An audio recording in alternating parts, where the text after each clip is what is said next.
ভারতীয় পরীক্ষার্থীদের উপর এখন প্রতিনিয়ত এইভাবে আক্রমণ হওয়া শুরু হয়েছে। Recently 14 June 2026 Bihar police prohibition constable পরীক্ষাকে কেন্দ্র করে পাটলিপুত্র স্টেশনে ভয়াবহ বিশৃঙ্খলা সৃষ্টি হয়। হাজার হাজার পরীক্ষার্থী স্বপ্ন নিয়ে বেরিয়েছিল পরীক্ষা কেন্দ্রে যাওয়ার জন্য, কিন্তু স্টেশনে গিয়ে সামনে আসে এক নির্মম বাস্তবতা। না ছিল পর্যাপ্ত ট্রেন, না ছিল সঠিক পরিকল্পনা, না ছিল কোনো কার্যকর ব্যবস্থাপনা, যার ফলাফল ভিড়, ধাক্কাধাক্কি, আতঙ্ক আর ধীরে ধীরে জমতে থাকে ক্ষোভ। যে ক্ষোভ পরে বিস্ফোরিত হয় পাটলিপুত্র রেল স্টেশনে। স্টেশন জুড়ে শুরু হয় বিক্ষোভ, ট্রেন আটকানো হয়, পাথর ছোড়া হয়, ভাঙচুরে ক্ষতিগ্রস্ত হয় সরকারি সম্পত্তি। প্রশ্ন উঠছে, এই দায় কার?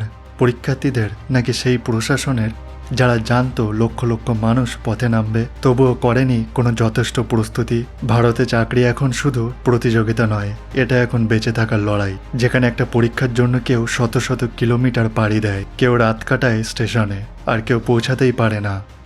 স্বপ্ন যখন সিস্টেমের সঙ্গে ধাক্কা খায় তখন রাগ জন্ম নেয়, আর সেই রাগ কখনো কখনো রূপ নেয় বিশৃঙ্খলায়। কিন্তু শেষ প্রশ্নটা থেকেই যায়, যুবকদের এই ক্ষোভ আসলে কি শুধুমাত্র একটি পরীক্ষার জন্য, নাকি এটা একটা ভেঙে পড়া ব্যবস্থার বিরুদ্ধে জমে থাকা বিস্ফোরণ? অন্যদিকে আমি আপনাদের জাপানের একটি দৃশ্য দেখাতে চাই।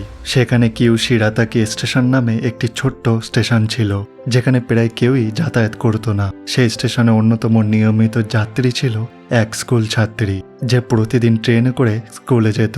কম যাত্রী থাকার কারণে স্টেশনটি বন্ধ হওয়ার সিদ্ধান্ত নেওয়া হয়েছিল, কিন্তু কিছু সময়ের জন্য ট্রেনের সময়সূচি এমনভাবে রাখা হয় যাতে ওই ছাত্রী সহ স্থানীয় যাত্রীরা সহজে যাতায়াত করতে পারে।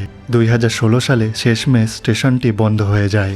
এই ঘটনাটি আজও জাপানের মানবিকতা ও দায়বদ্ধতার প্রতীক হিসেবে আলোচিত হয়। এটা একটা এক্সাম্পল যে একটা দেশ তাদের তরুণদের এবং তাদের শিক্ষার জন্য কত দূর পর্যন্ত ভাবতে পারে। কিন্তু কেন আমাদের দেশে এমনটা করা হয় না?